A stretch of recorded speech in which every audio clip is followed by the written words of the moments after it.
Hollywood set. All right, guys, welcome back to the Elevated Podcast. I'm your host, Juan Torres. I am here with my co-host. How's it going, Houston? And today we have a very special guest local to the Reno area.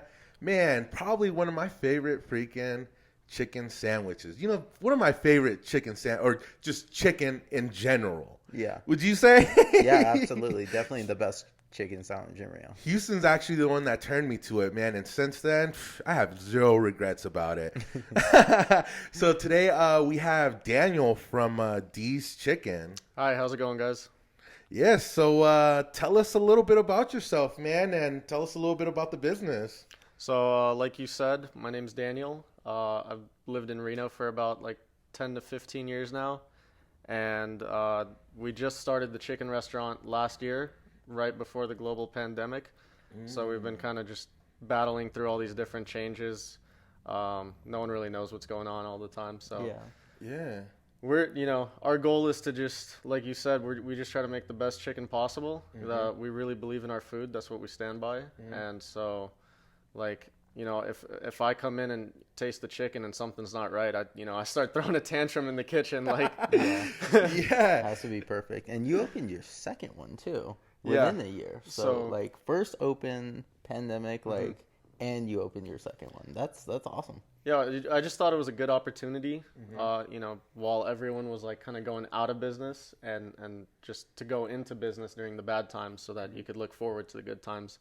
So we opened that one by the university. Hopefully college kids will start going to college again, and then we'll really make it poppin'. Nice. Yeah, so you mentioned only being in Reno for 15 years. So where are you from? Originally, I'm from Russia, but I used to live in the Los Angeles area and then kind of all over the East Coast for a few years. So my parents used to just travel a lot. That was kind of their profession. Oh, shit. Nice. So you were actually born in Russia, right? I was born in England. Oh, what? Very cool. Yeah, I was born in Blackpool, England. So Nice. Hell yeah. Tell us a little bit about that, man. If you remember your early years and stuff, and I don't know, the difference between being there and I guess in the US, I'm sure there's a lot of differences as far as just people and life in general. For sure. I mean, the culture is definitely a lot different. US is a great place to live just because we have everything you want, anything you need, you buy it. So but I have lots of photos and videos from when I was a kid.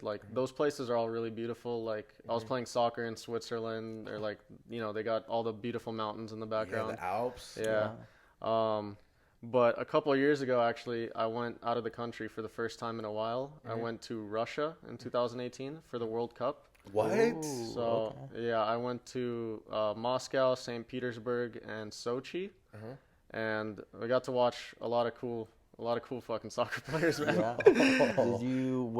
Was it like so is it a ticket for the team you go for, or is it a full pass? No, so or are there options? What happens is there's a drawing stage where it's kind of open for you to purchase these tickets, but they're not guaranteed that you'll get them. So we kind of just picked the games we wanted to see, and then we got the tickets, and then you fly up there. Once you're up there, they paid for all your transportation as long as you had tickets to the match. We have family up there, so we didn't really worry about that, but for other people it was pretty convenient. Right. Yeah. That's interesting.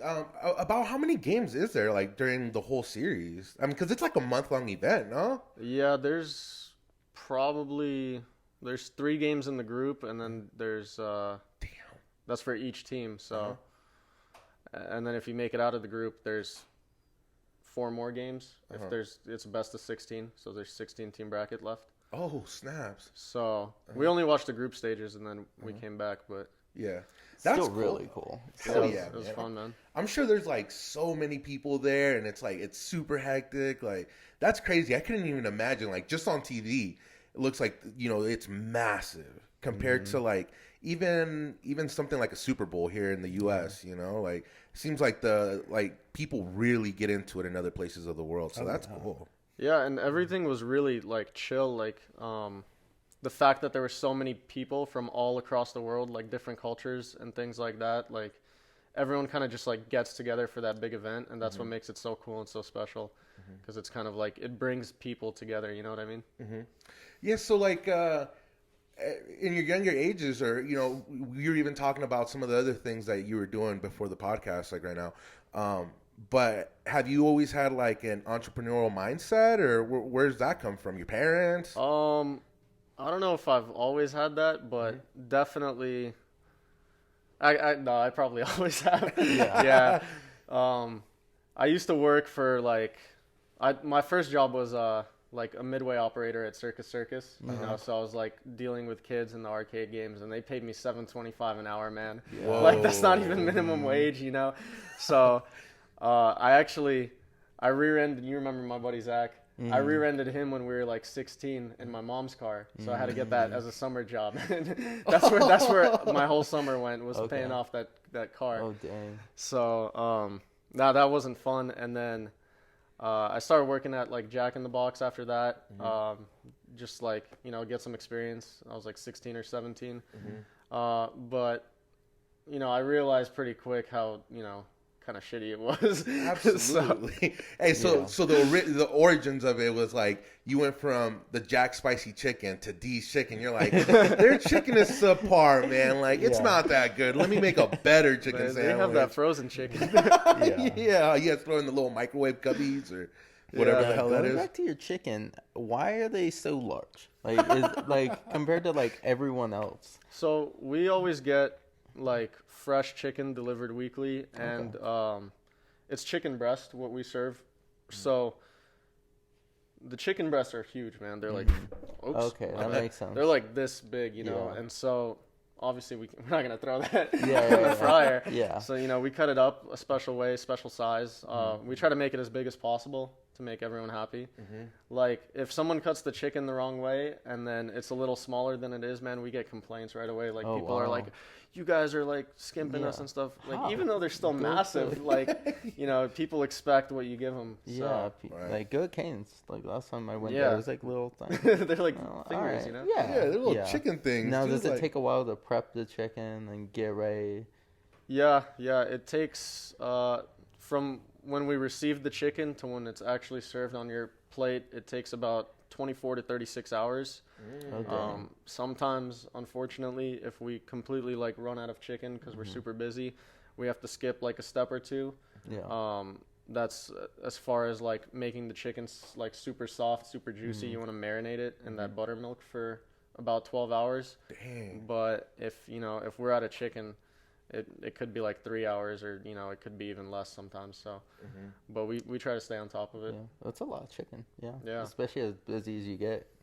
Yeah, it's been kind of weird because we've been slowing down a lot at the original location, but the university one's picking up a lot, so the balance is kind of like a little off. Yeah, and and I had originally seen one of your guys' ads on Instagram. I was like, D's Chicken, I wonder where this is from, because I didn't think it was local. And then, like, I think it was like that same day or the next day Houston was telling me about it. I was like, what? Dude, I didn't even think that was a place here. Like, I thought, like, the marketing behind it was, like, super freaking nice, dude. And then even with the sign and the location, dude, I think you guys did a really good fucking job with that, man. Thanks, you guys, man. Yeah, you guys really, like, went above and beyond, dude. It's almost like a franchise. Yeah. That's what I thought, at least at first, too. One day. That's the goal, one day. Yeah. We're adding wings to our menu in the coming weeks. That's exciting. We got all the stuff for it today. Unfortunately, our main fryer broke today. So that's that's how it goes. So it'll be a little delayed, but yeah. Does a lot go into like starting a business and or even a restaurant, like with permits and getting a location and the fryers and all the equipment and stuff? Like what goes behind it? Yeah, it definitely takes some time. It all depends on like your work effort and how you approach the situation. So as far as a restaurant's concerned, you got all these permits and kind of like inspections you have to pass to get going, because you don't want people getting sick and all that stuff. So you got to get your like serve safe food license. You got to know like where to store your food, how to store it, what temperature it's got to be at, all this sorts of stuff. And then once you get that, you gotta, there's all sorts of licenses, man. I could go on and on. I'm just, you got to get like tax permits, food permits, fire inspections, you got to have like the hood fan and everything. If you're deep frying stuff, you got to have a grease interceptor. So a lot of it is about like picking a good location that kind of already has those things, preferably. If it doesn't, you're going out of pocket for a big lump sum of money. Yeah, I mean, that's crazy because, like, I mean, you think about it, with any of that plumbing that goes into it or the gas lines or anything like that, having to go back and put hoods up and all that type of stuff, that's a lot of work, especially if it's something that you don't know how to do. Then you end up having to hire somebody else, and then the permits that go into that. Dude, that's crazy, man. That's a lot of work that goes into it. So what ended up making you wanna do chicken sandwiches and like go into this? So the story is, like I said, I was working at all these other places, not really doing, that well. And like I said, I'm from LA, so I got a lot of friends down in LA, some really close friends. So I try to visit them as much as I can, a couple times a year. Haven't seen them since COVID, because of all that. But so it was like 2018 or something, and we went down there with some friends, and these guys, they all got, they're all living in the hills of LA. They got rich parents, they got like Porsches, M3s, things like that. They're they're living the life, chilling. So we're sitting up at this kid's infinity pool. He's got a house in the hills with the infinity pool, the view of LA, and we're smoking a hookah, just talking. And I'm like, man, like, what should I do? And he's like, why don't you just go open a hot chicken restaurant in Reno? He's like, that will take off. And it was like, I mean, I don't know. So, but before that night, they were showing me, there's a place down in LA called Howlin' Ray's, and it's pretty famous. They started off as a food truck, and then they opened their own like little chicken restaurant in Chinatown. And I'm not even joking. The line is 3.5 hours. What? Before you go place your order, you stand in line for 3.5 hours. So it's like the craze of LA, and we waited in line for 3 hours, and like the food was incredible. Like they got these giant chicken sandwiches. It's similar to what we do. Theirs is just a little bit different. I don't want to say they're better, but man, like they're the top. They're the best in the business. So like you can't compete with them. But that's where we kind of got the idea. They inspired us, and then my friends were just like, yeah, you should go do this up there. Why not? So, kind of just took advantage of the opportunity, I guess. Yeah. Nice. That's crazy, man. So I'm sure with all that too, there's like a lot of learning that ended up going into it, because the prepping of the chicken, where you're gonna order stuff and all that, man. So was it kind of like a curveball at you? Like, damn, man, I'm kind of overwhelmed with it now. Like, I don't know if I really want to do it. You don't really know what goes into it until you get into it, kind of thing, Yeah. Yeah. When we first opened up, I was working, like from 9 a.m. to past midnight, because that's our hours, and I was working every single day for like 3 or 4 months straight. I didn't have a day off, so we didn't have distributors, we didn't have anything really, and there was a global pandemic, so I'd have to go, I'd have to do my shop, and I'd have to go to like the store and wait in line, for 50 people in line with all the masks and everything in the hot summer, and it was just like, it was a pain in the ass, but it was worth it. So yeah, absolutely. I kind of want to touch on that whole COVID thing, man, because it's been about a year this week, because like that whole, like everything going down ended up happening about March 15th. Here in Nevada, as far as like lockdowns happening and stuff, it's crazy, man, thinking back and looking back at that time too. Cause like I had people saying, hey, they're definitely going to shut down. They're going to shut down everything. And dude, I was like stocking up on stuff. Like I wasn't even stocking up on toilet paper. I was like, dude, toilet paper is the least of my fucking worries.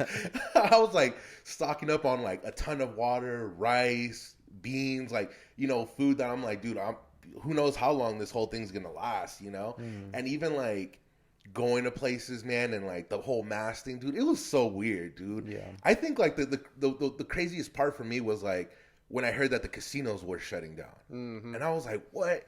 And then just going around town, dude, and at night and everything shut down. The only people that were out were the tweakers and, you know, homeless people, dude. I was like riding my scooter around downtown, and I was like, dude, this is fucking crazy. This is like a once in a lifetime thing, man.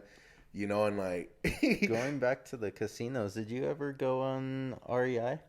What's that? El Dorado, right? Their stock. Oh, no, I didn't buy that. That was a good one. I think that was one of the bigger ones we had. Yeah, we'll definitely end up having to go into that, man. That stock thing, dude. That the pandemic's actually what ended up turning me into stocks, man. Yeah. Me too. So because gambling's not in the picture. Not that you gamble like that, but hell no, I gamble my whole check. No, I'm just kidding. It'd be like that sometimes, you know. Yeah, I know, right? Nah, but yeah, the pandemic, dude, that was definitely an opportunity, dude. Because even like going into it for us, dude, it was like with one of our other friends, Alex from Club Customs. We're like all texting each other, like, dude, like shit's about to hit the fan, dude. Like, what can we sell? What can we do? Like, you know, like let's take advantage of the opportunity, dude. Where like most people are like, okay, you know, save your money, don't fucking spend anything, any of that type of stuff, dude. So it's like, you know, people with like minds, you know, thinking along the same lines of that, like, what can I do, like, during this pandemic to make money and take advantage of it? Yeah, exactly. Like, we were selling chicken every day. We never closed early, you know, just because no one was out or no one could go eat. And we did the delivery services, and then we did curbside pickup and try to keep everyone safe, but still feed everyone, you know. People still got to eat, so.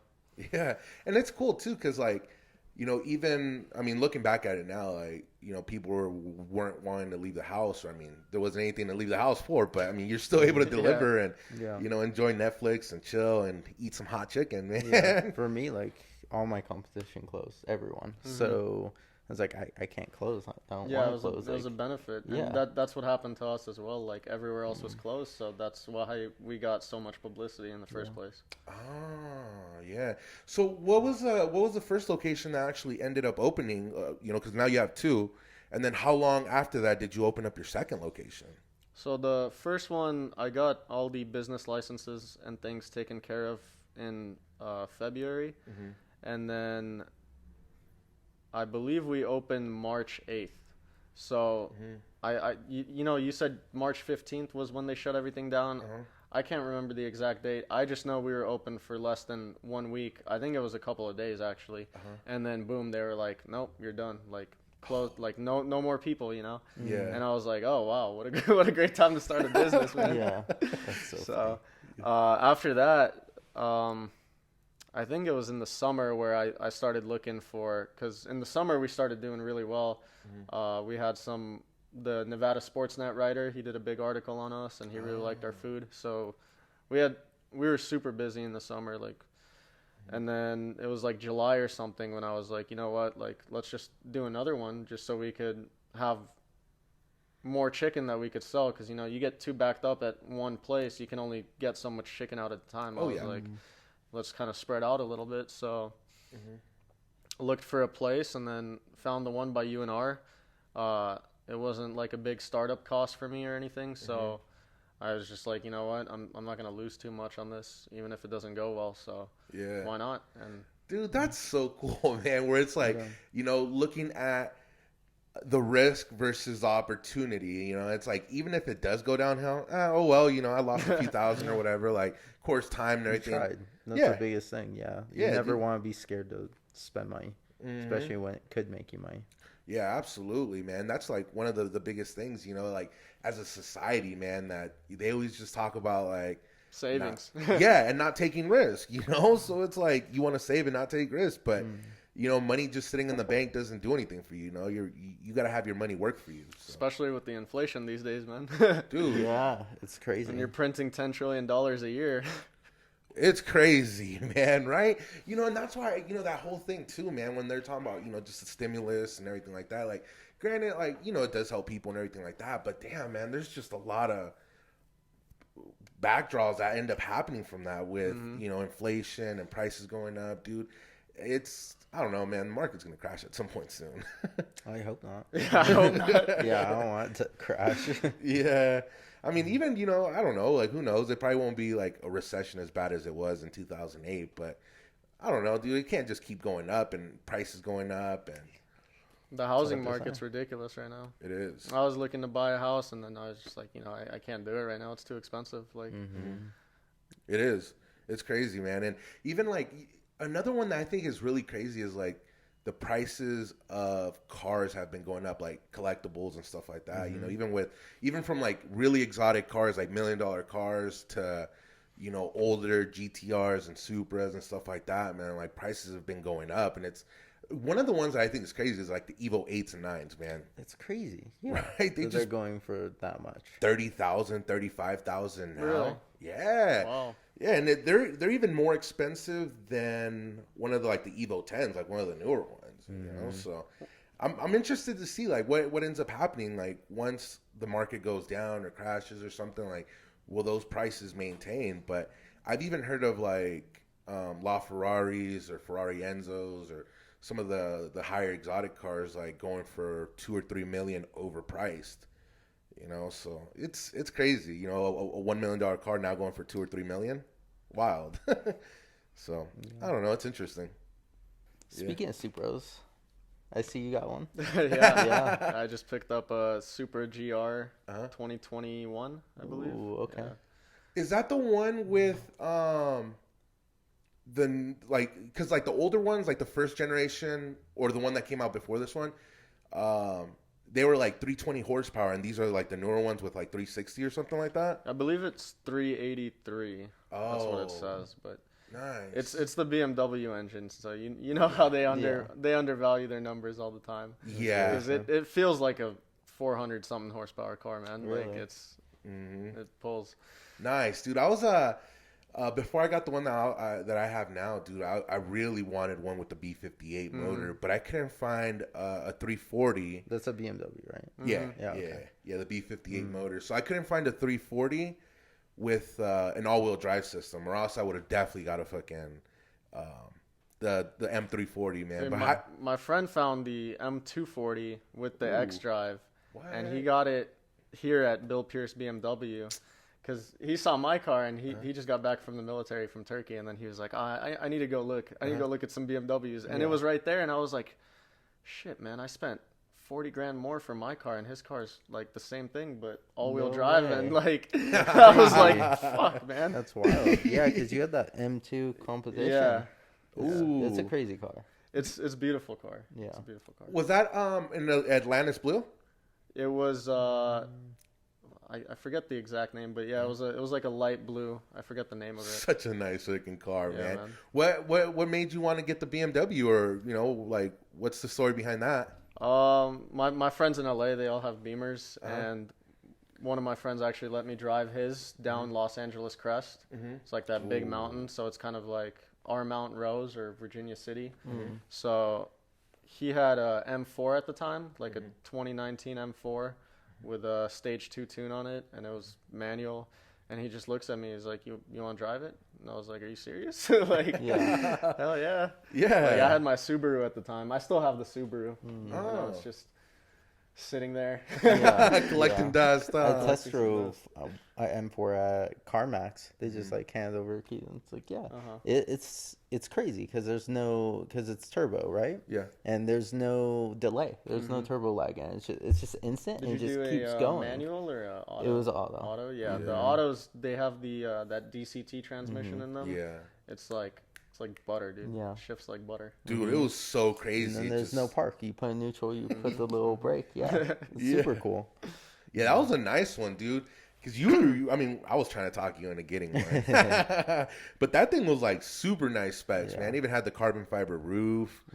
Oh, I thought that car was fucking beautiful, man. But it's crazy, like, there was no lag from when you punched it. Like, you couldn't even feel it downshifting or lagging or trying to build up boost or anything. It was instant, man.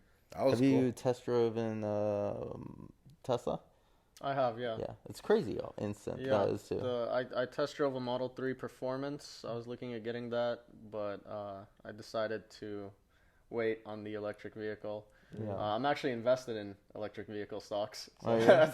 that's my big thing right now. Lucid or Tesla? Capital? Fisker. I'm wearing the. Oh, you wearing the are. hoodie, dude. Okay. Yeah. Yeah. What? I've never heard of them. Yeah, it's a truck, right? It's a SUV. Okay. But they partnered with Apple's manufacturer, so they should be able to like scale out big time in the near future.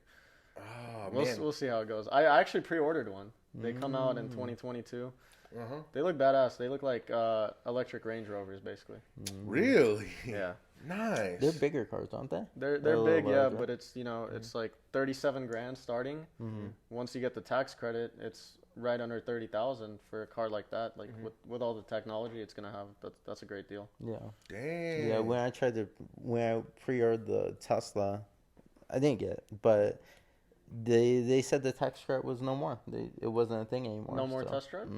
Or tax credit. Oh, tax credit for Tesla, yeah, because they have 5 years to take advantage of it. Okay. So if I think Tesla started in like 2013 or 2014, like actually selling their cars. So after that 5 years, there are no more tax credits. I think it ended in like 2018. I could be wrong, but my parents just got a Model X. They didn't get the tax credit either.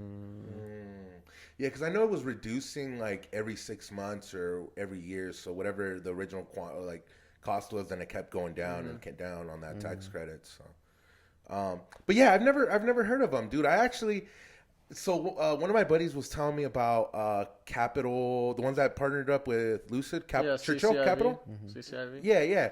And I ended up, I was watching it, dude. So it jumped up from like $10 a stock, dude, up to like 30, and it was hovering around there. And I was like, I don't know. It probably won't work. Yeah, I was like, nah, I'm gonna hold off on it, dude. And like the very next day, ended up jumping up to like close to $60. Yeah. When they were gonna partner up with Lucid, and I was like, okay, let me watch it for the next few days, dude. And it fucking went right back down.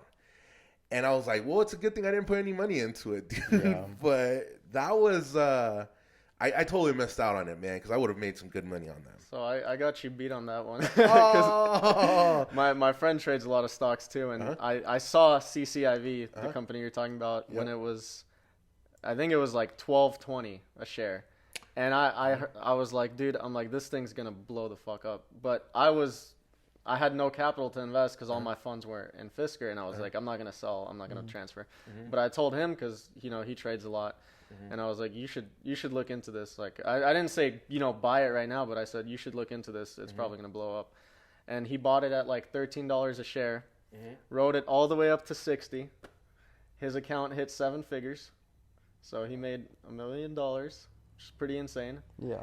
And I was like, dude, you should sell and put some of that money into Fisker. Fisker was at like $15 at the time, and CCIV was 60, right? And I was like, Fisker's going to catch up to it. Like, at some point, the market's going to balance. Yeah. And he was like, no, man, this is going to 300. And I'm like, shit. And now what's it at? It's back down to like the 20s. $20 range. Yeah. So. Yeah, and I had even heard, too, damn, dude, that's terrible. And he left his money in there? Oh, yeah, he's still holding. Oh, dude, I would be so fucking upset, man. You're upset about GameStop. Was it GameStop? It was one of them that you invested in, you wanted to cash out, and they wouldn't let you. Yeah, man. So I ended up I would have caught if they would have let it go for just a few more hours, dude, I would have got in on that whole fucking GameStop bubble. And when I put in my money, there was gonna be, the way that Robinhood ends up working is once they get around to getting your order in, then they get it, put the order in. So I had put my order in, dude, and then like 2 or 3 hours, it freaking locked. And I was like, dude, what the hell? Like, I didn't even know if my money was going to go through, if they pulled it, or what ended up happening, dude. But I ended up pretty much missing that whole opportunity, man. But I was like, it would have been interesting, though, man, because I would have made some good money on it, Yeah, I've been part of that Reddit, like Wall Street Bets forum for over a year, so so the guy that, the DFV guy, I don't know if you've heard of him, the original, the GameStop guy. Yep. I was reading his post back in June or July, man, when he was talking about GameStop, and it was trading at $4. And I was like, this guy's stupid, man. I was like, this guy's an idiot. I'm like, GameStop? I'm like, what? Yeah. GameStop's going out of business, man. Yeah, I'm like, no one ever goes there. I'm not buying GameStop. No. And then it went to $10 and then $15, and I was like, this guy should probably sell now, because he had so much money invested in it, and I was like, I don't know why he's not selling. Right. And then it went to $40, $60, $80, $100, Yeah. And then he got up to like 50 million at one point, and he still didn't sell, and he's still holding now. So I mean, that's you got balls of steel, man. Congrats. Yeah. Oh, That's dude. wild. He had to testify in front of Congress too for all that. Him and the CEO of Robinhood, they were like in the same. I don't know what you call it, but yeah, they both testified because they thought this guy was like. That camera shut off. Oh. They thought he had like some insider information or something, because they're like, why are you so heavily invested in GameStop? And they were trying to almost put him in jail, I guess, but he didn't do anything wrong. So Whoa. Yeah, that's crazy. Are you still? Do you use Robinhood or do you use something else? I do use Robinhood. It doesn't really bother me. Like I didn't join the whole GameStop trading wave because I know how that stuff ends. It's like gambling. Like oh yeah. If I want to gamble, I'll go play some blackjack. Yeah. But they just have the best like user interface platform. That's why I use them. They're just comfortable. I agree. Compared to other ones. I like Robinhood, dude, because even like some of the cryptocurrency ones, dude, other than Coinbase, dude, I think Coinbase is like super smooth. Like Kraken. Yeah, Kraken was fun. Awful. Garbage. Binance was a good one. What is it called? Binance. Oh. And then they shut it down in the U.S. Really? Yeah. Because there was that other one that you had told me about. Voyager. Too. That's what we applied for. It took a month. It took forever, dude. It was. I don't know what was worse, that or trying to get into Clubhouse, dude. Are you into cryptocurrency? Yeah, I mean, I used to trade it a lot, like back in 2017, and then I kind of I gave up on it. I sold my Bitcoin at like $4,000, unfortunately. Yeah. But my friend got me into it, the one that helped me start D's Chicken, and he used his college financial aid to buy crypto back in 2017. Oh, dang. So he bought a bunch of it was this coin called Walton Chain. Oh. And it was trading at like 40 cents, between 40 cents and $1. So he was just converting all his Bitcoin to buying that. And he's only started with like 14 grand. Within 3 or 4 months, I think this is actually when we had that Crazy D's talk, but this was like way before like it ever came to action. He had over $500,000 from his original investment because it, the whole crypto bubble back in 2017, it shot up so much. Yeah. And man, everyone told him to sell too, and he didn't. What? And it's funny, actually. His brother is the CCIV guy, so no way. Guys, they just don't like taking their gains, man. That's so funny. Dude, I'm running. So he wrote it all the way back down, and it went down to like 10 or 20 cents, man. And he was like below his starting investment. Yeah. Now it's up to like 80 cents or something, but it's like all that money's gone. And Damn. when we were trading, so the funny story comes in. He was telling me like to buy the coins that he thought were gonna do well, and I had like a pretty decent amount of money in it. I started with like 1,000 or 2,000. I got it up to 10K, so I had a decent amount of money. And he was like, "These coins are good. Like buy these." So I put my money into them, and now today it's worth about. I have like $40 left. So damn. But my dad also wanted to get in on it, so he put in like $2,000, and he was like, "Yeah, like just trade for me." So he gave me his account. He's like, "Just trade for me." So I just bought him some like random coins, like things that I thought were gonna do well, and like most of them all went to zero, So recently during this whole like Bitcoin just hit 50,000. And my dad's like, "Yeah, where the fuck's my money?" He's like, what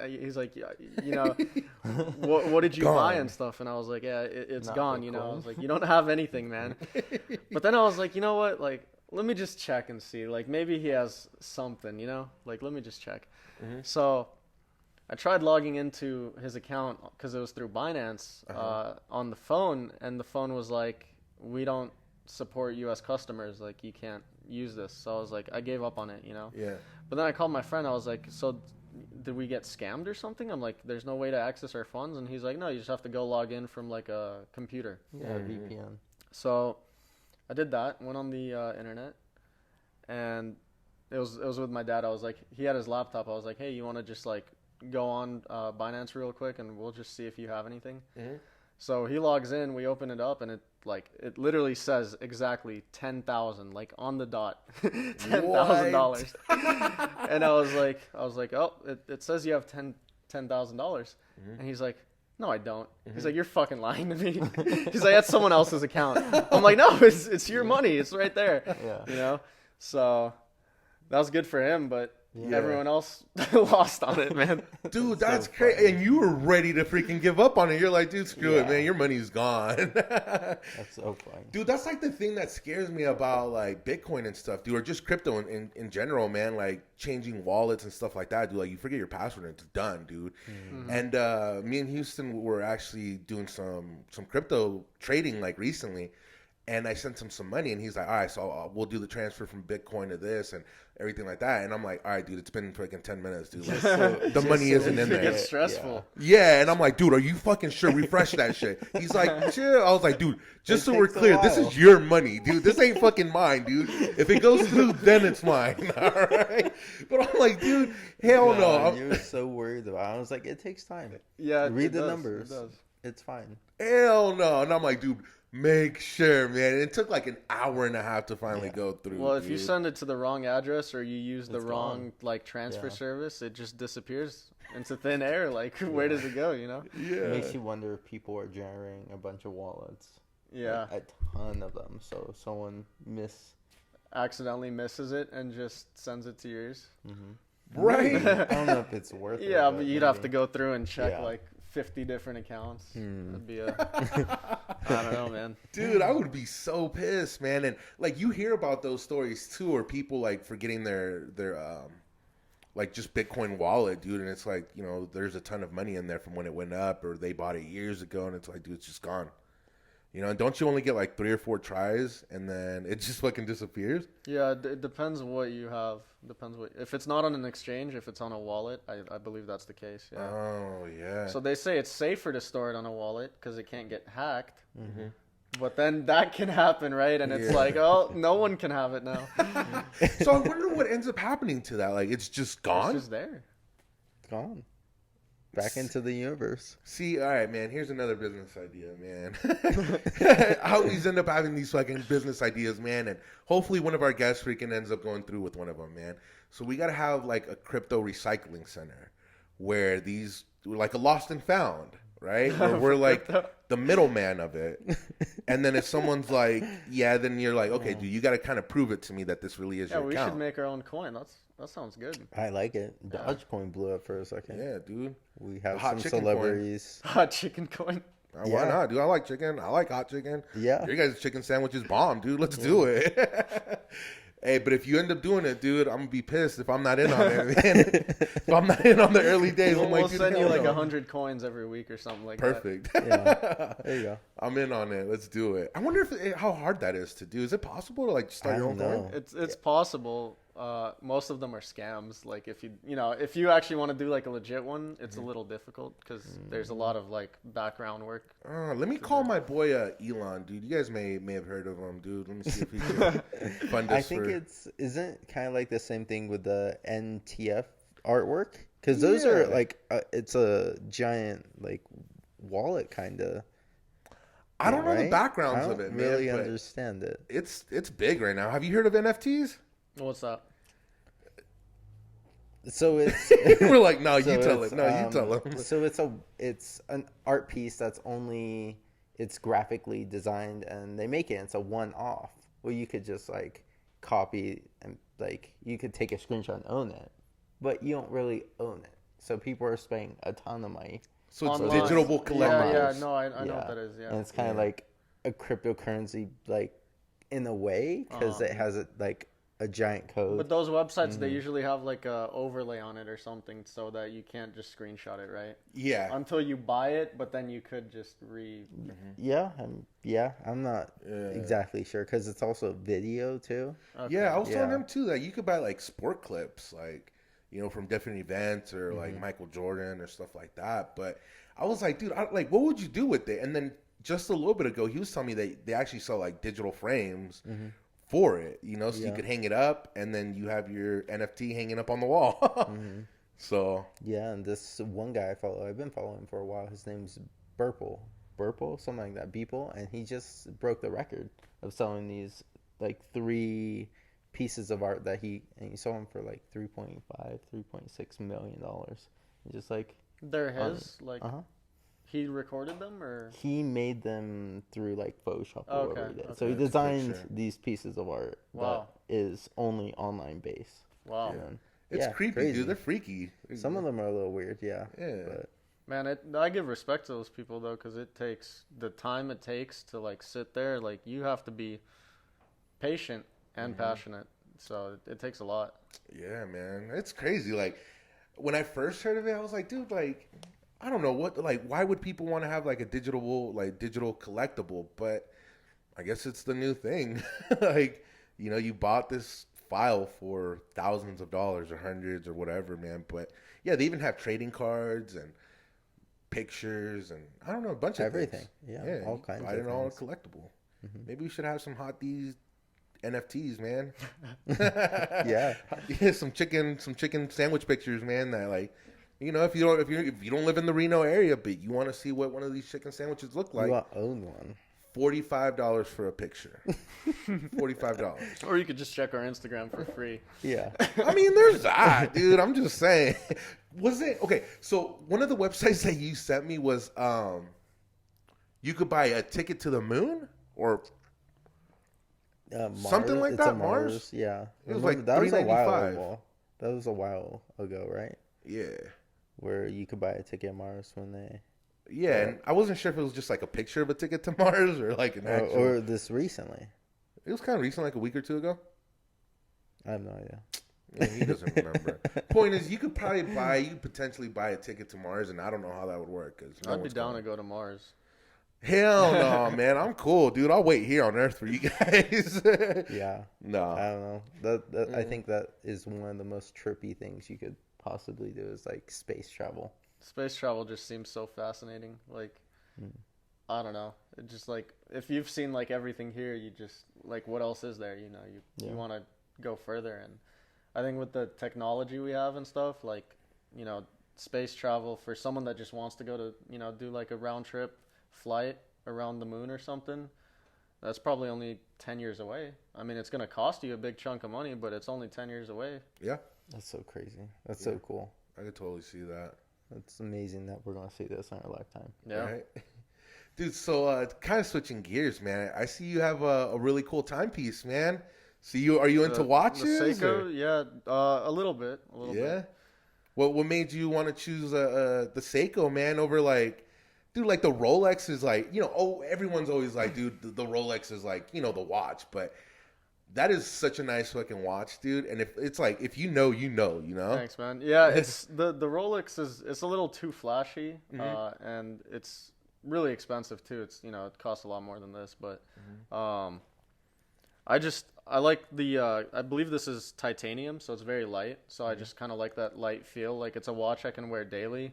Whereas like if you get like a Rolex or something, it's like an occasion watch. Like I don't know many people that just wear a Rolex daily unless they got it like that. Yeah. And I don't know when I have one like it didn't keep time very well compared to like Grand Seiko. Like it's the movement it's elegant. It's really nice. Yeah, super it's nice, maybe dude. a few seconds off a month. Versus a day. It's crazy. It's insane. Dude, the Rolex, man, that thing's off like a few minutes a day, dude. It's always off. It's I always constantly fucking had to do it. Yeah. Which one did you have? I had a Submariner. Okay. But there's a wide variety of them, right? There's a ton. There's so many different ones. Do you know which one you had? Submariner. But like which version of it? Which like... version? It was a stainless steel black. Okay. Yeah. Because they have like different year models and everything. Yeah, they like have that. like they got like the Pepsi one. Like The, they have all the different the names Hulk. and stuff. Yeah. Have you seen what was the one? It was the Kermit. I really like that one. It's green with black face. Oh yeah, the green bezel. Yeah, because the Hulk is the all green one. All green. Yeah. Yeah, dude. I don't know, but I like, dude. I like looking at just the way that it sweeps, like the needle on the Grand Seiko. Man, that thing does it for me. Yeah, it doesn't tick. There's no ticking in it. Yeah, and it's weird. Like, I mean, even like a Rolex or like a good automatic watch, you know, there's still a little bit of a what is it called? Tick. Yeah, tick. But with that, man, it's just smooth. So it's cool. That's why I really like that watch, man. It's definitely a nice timepiece, and it's subtle, like you're saying. Like it's not super flashy. You know? It's like Yeah, I don't think I've gotten one compliment, two, including you, on the Seiko. I had one guy actually. I was working at the chicken restaurant at the front, and this kid came in, like a younger kid, like our age, and I was ringing him up, and he's like, he saw my watch. He's like, dude, and he just went off about it. And he was wearing a Seiko too. He had like a blue face Seiko on. I forget what model he had, but no, it was cool to talk to him. Yeah, they're cool. They're cool pieces. But shoot, man, anything we missed? Anything you want to touch on? Yeah. What about? Have you thought about a food truck? I have thought about it. It's just a big headache, in my opinion. Because you still have to go through everything as far as like opening a standalone restaurant, but you're contained in like a food truck, and you don't really know where that industry is going either with like COVID and everything, because plus you have to buy the truck, you got to buy all the equipment in the truck and everything to get it going, and there's like, you know, it's a truck, so you got to do more stuff to it than just like an actual restaurant.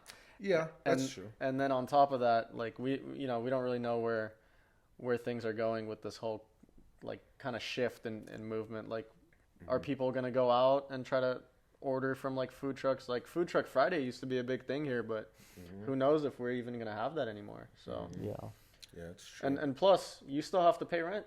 Yeah. Even though you pay for the truck, but you still have to pay rent to put your truck somewhere. That's true. So I didn't think you're about not skipping out on that. Yeah.